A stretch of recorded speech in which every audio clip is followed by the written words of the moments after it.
Hey YouTubers, welcome to Matthew's Reviews. So the other day I was on the old interweb and I was on Amazon and I was looking at the different inverters that they got on there, and my mind was sitting here thinking, well, I want to find an inverter that is small, so maybe in the future I could build one of those portable power stations like in a milk crate, put a battery in there with your power inverter and charge controller and have everything in a milk crate. And so I was looking for something that was compact, that had a lot of outputs, so I could connect a bunch of devices if I wanted to. And I wanted something small in size and something that didn't weigh a lot. And so this is what I come up with. This is from a company called MAXPART is the manufacturer, but this was on the TWING store. This is actually branded by TWING, but again, the manufacturer is MAXPART. So a little confusing, but this is a 1,000 watt sine wave power inverter, and it's rated at 800 watts max. And so I'm gonna go ahead and unbox it for you. It comes in just a plain brown box, got some writing here on the top. It comes wrapped in plastic. I've already discarded that.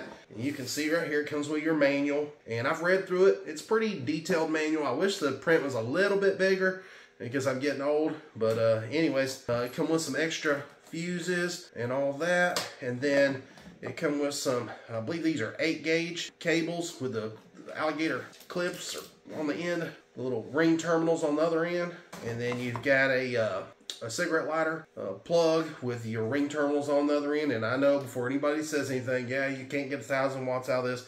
I know with the cigarette lighter, I think it's only rated for like 150 watts. You can see the inverter is just, it's tiny, tiny, tiny.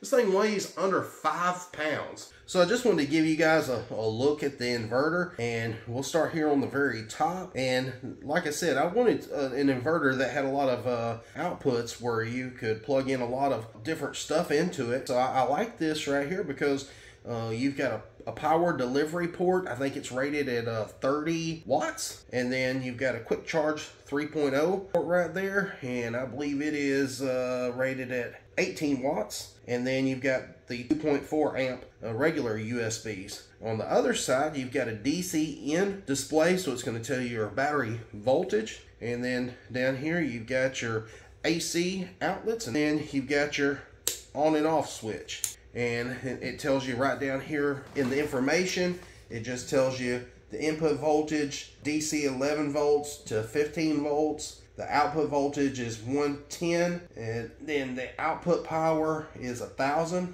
watts, 12 volts at 15 amps. And what that's talking about is right here. It has a 12 volt, 15 amp cigarette lighter port. And the reason I like that is because you can plug in a fan into that, or if you've got one of those pumps for like an inflatables, you can plug that in there. There's a lot of different stuff that you can plug in to a cigarette lighter port that I thought would come in handy. If you look here on the sides, it's got your heat sinks built into the case, and it seems pretty stout. It doesn't seem flimsy at all. I mean, even the bottom is really stout. You can't flex that. I know some of the cases on some of the inverters are just really flimsy, but this one seems pretty stout. So on this end of the inverter here, the first thing that you'll notice is you got these tool-free terminals. So you just can screw them on and off with your fingers. And then down below that, you see you've got some like a plastic cap over the blade style fuses there. And if you need to replace those fuses, you just unscrew it.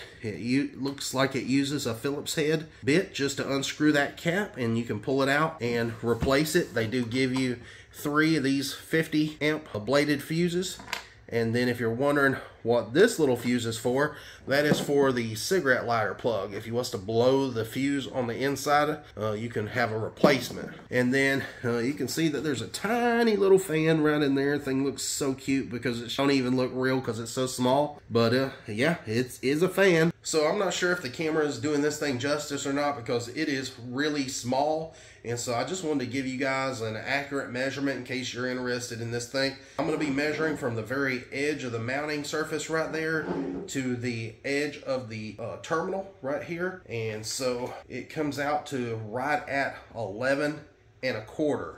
And I added just a little bit of space in there because you know that these are going to be turned out a little bit because there's going to be a lug in between there. So I wanted to add just a little bit of space. So I accounted for that. So 11 1/4 this way, and then it comes out to 4 1/4 this way, and then it's 2 1/2 inches this way. Now keep in mind, whenever I measure this way, that you will have some plugs and stuff sticking up out of the top here because the AC plugs are there, and then you've got all these other plugs, and so the wires are going to be sticking up. So account for that in your measurements if you're putting this in a tight location. So we're going to go ahead and test this inverter out and make sure it's able to do what all it says it can do. We're going to test the sine wave. We're going to put it under a load, and make sure you stay tuned because I've got a good video for you. All right, so you can see right here, I went ahead and removed these the terminals there on the ends, and then it comes with 2 flat washers.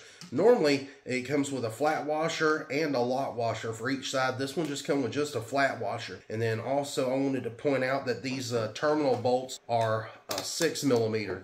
A lot of times you'll see them and they'll be 8s. So just keep that in mind, but you also got to remember too that this is just a 1000-watt inverter, so it really don't need an M8. This should be plenty. But anyways, we're going to go ahead and hook these wires up. You want to go ahead and put the wire on like that, and then put your flat washer on, and then just tighten it up. And this is why I said this would be a great inverter for using in a milk crate, because there's no tools required to hook it up. So I figured since we were going to be doing the world's smallest power inverter review, I figured we might as well use the world's smallest battery.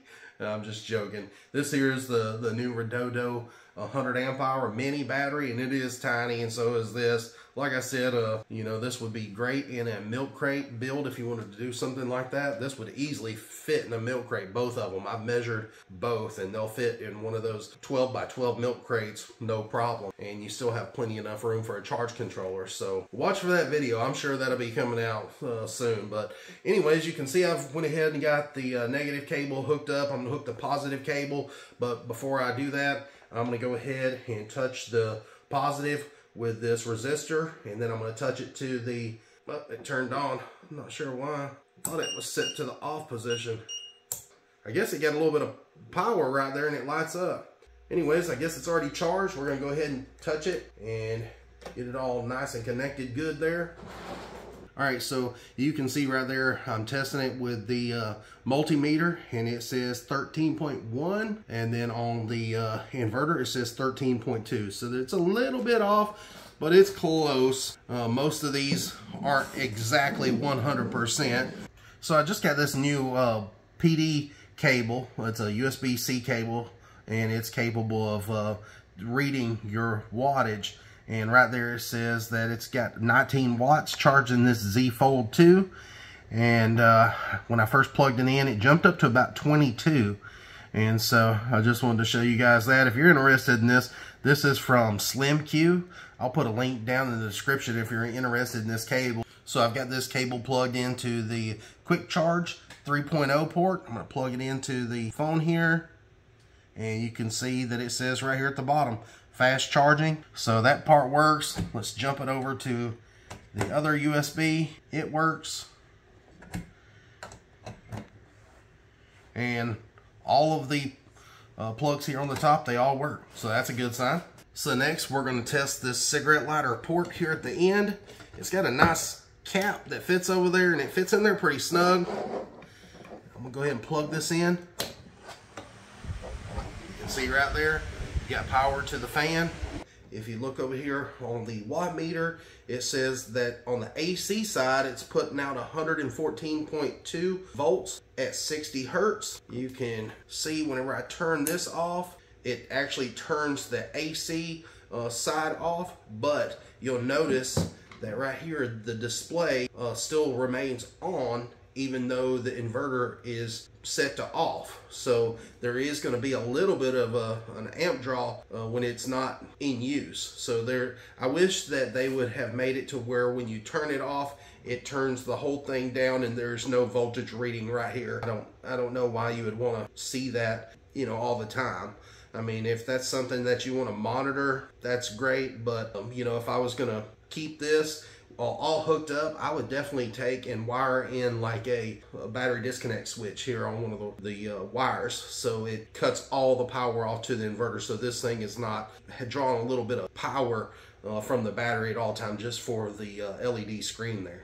Some people like monitoring it all the time. I'm just not one of those people. When I turn it off, I want it off. But anyways, it's not a big deal. A battery disconnect switch doesn't cost that much, so oh well. Now, with that being said, the USBs and the USB-C and the 12-volt port here on the side, they all remain on, which I do like that.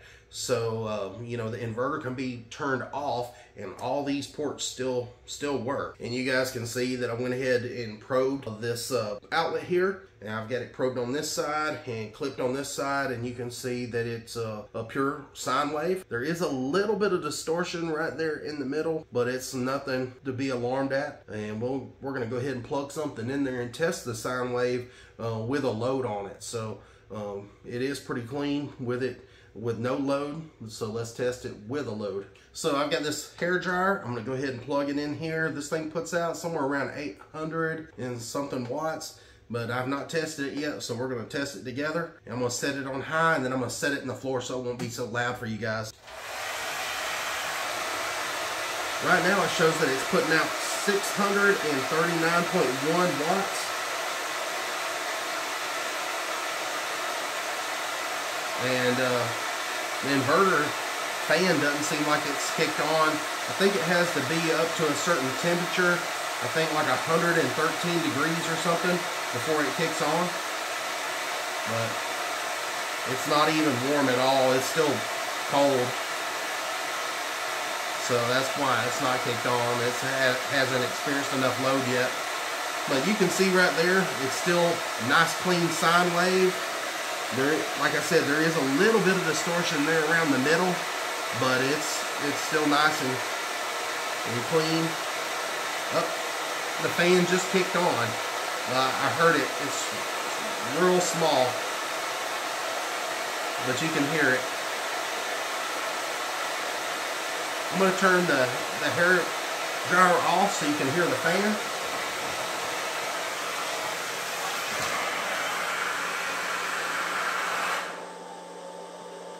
There you go.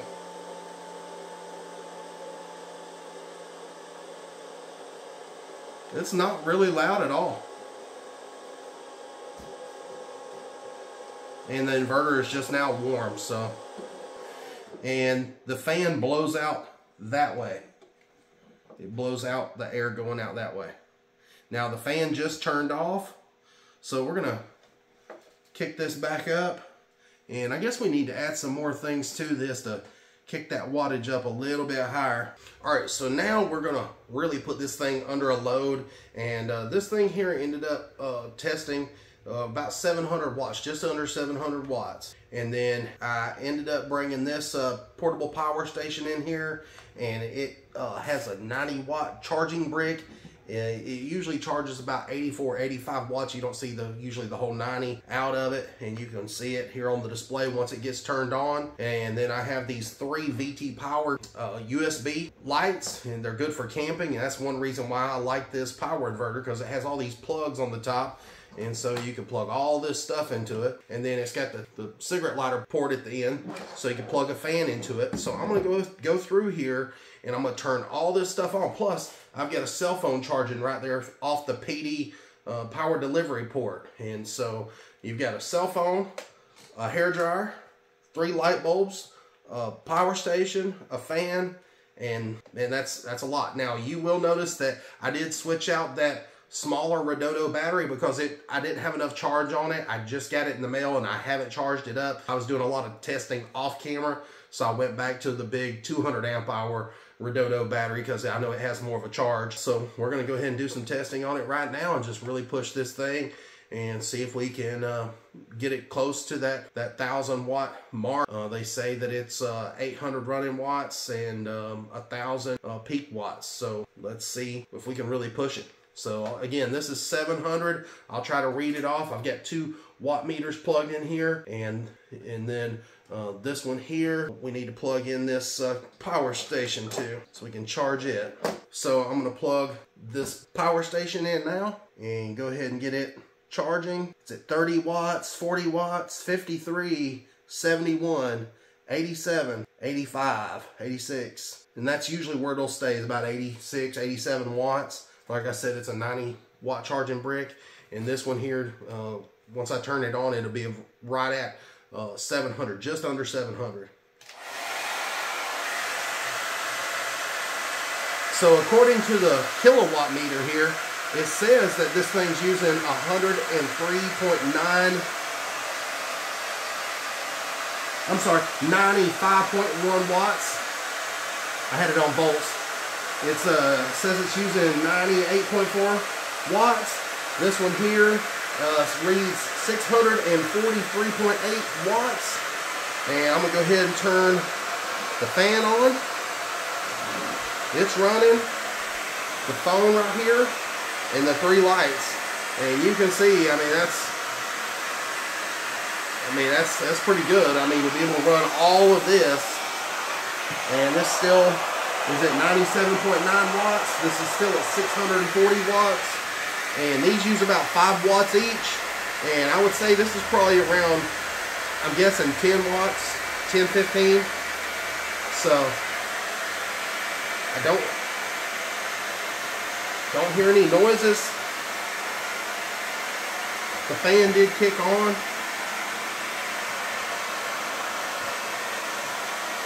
The inverter is a little bit warm, but not hot.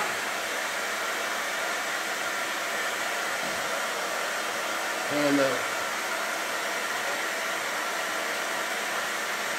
the cables are just a little bit warm, but they're not hot. So again, this thing is still putting out 637 watts, 96 watts, 103 watts, and then all this. So I gotta say, I'm pretty impressed with it. You can hear that fan running though. That was definitely a load on it. And yeah, that fan is definitely moving some air. Anyways, my girlfriend was videoing, and she pulled out the thermal camera, and she was like, "Man, them terminals are hot." And so I just wanted to point it out. She figured this part out. It got up to about 140 degrees. Oh, I'm sorry. She said 160. So yeah, these terminals definitely got freaking hot, and they've got this little rubberized coating over top of them, but man, they get hot.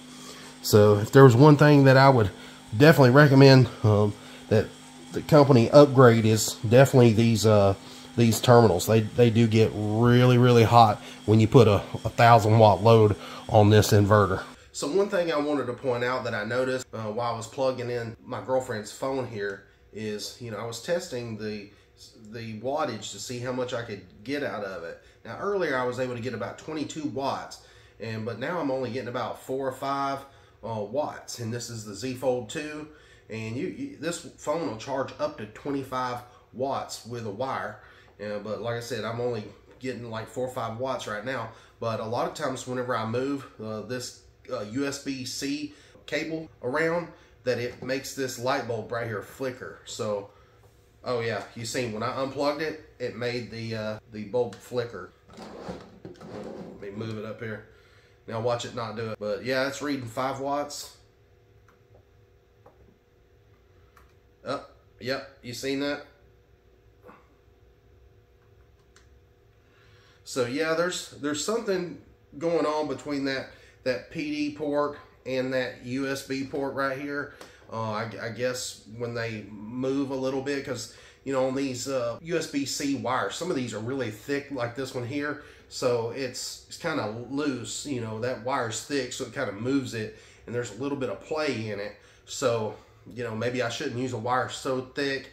Maybe it would help it if you didn't use a wire that was so thick like this. But you know, there is some play in that, and like I said, you can see when I move it around, it causes a little flicker in that light. So I just wanted to point that out. I guess next we're gonna put it through a load and see you know, if we can make it sound the alarm and cut out. So stay tuned. So before we go any further, I just wanted to read to you that it says that this inverter has input over voltage protection, low voltage protection, overload protection, overheat protection, and output short circuit protection. It says that if the voltage drops below 10 volts, that there will be an alarm that will sound twice.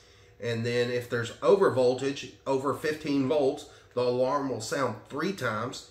And then the overload protection, it says if it's over 1100 watts, alarm will sound 4 times. So let's see if we can make the alarm go off. Now I will say it's kind of crazy. I probably shouldn't do this, but we're going to plug in this space heater. Now I've got it written here on the back. I've tested this thing many times, and it says that it goes up to 1581 watts surge. 1422 watts is where it stabilizes at. I've tested this thing. That's why I wrote it down on the back here with a watt meter many times. And so anyways, we're going to plug it in. Now, if for some reason I shut it down, these clamps just got too hot, and so I don't want to burn nothing up. So I'm going to try to clamp them the best that it can be clamped. So that should be it right there. So anyways, we're going to go ahead and plug it up and see if it'll run it for just a minute and see if the alarm sounds. So here we go. Hope we don't burn the house down. Oh, I plugged it in the wrong one. We're going to plug it in here. Now I did reset this watt meter here, so it's set to 0, so it doesn't have a memory to the highest surge wattage. Right now it says it's at 1.7 watts because it's got to power the LED right there. We're going to turn it on, and I believe once I turn it on, I believe it goes straight to high, and I'll tell you what it does. Yeah, it did go straight to high. 293, 572, 602, 655, 680, 695, 717, 740, 750, 770, 780, 790, 806. The fan kicked on just then. 847, 850, 860, 872, 884, 886, 890, 900. Yeah, it just shut down. So yeah, it shut down. So yeah, it must have just been too much for it, and the fan is still going on. Now it didn't sound the alarm yet. I guess because the fan kicked off, I guess it just knew that it wasn't putting out enough power. I'm not gonna turn it back on. I'm sure these things are smoking. Yeah, they're pretty hot. All right, guys. So, you know, you just seen me power this heater up. It went up to 903.7 watts. And you can see it's recorded right there. That was the highest wattage that was recorded. And, you know, I believe that it would have went to 1,000 if it wouldn't have been for these cables. Like I said, these cables get really hot, and I believe that that is the downfall of this inverter if you're trying to push it to 1,000 watts. Anything above probably 850, 900 watts, you know, these things get so freaking hot that, you know, I just wouldn't trust it. So honestly, if the company wants to make some improvements, I wish they would, you know, say that these cables are only rated to, let's say, 700 watts. And then have another set of cables where you could bolt them directly to a battery and, you know, not clamp it, because these clamps are producing a lot of heat.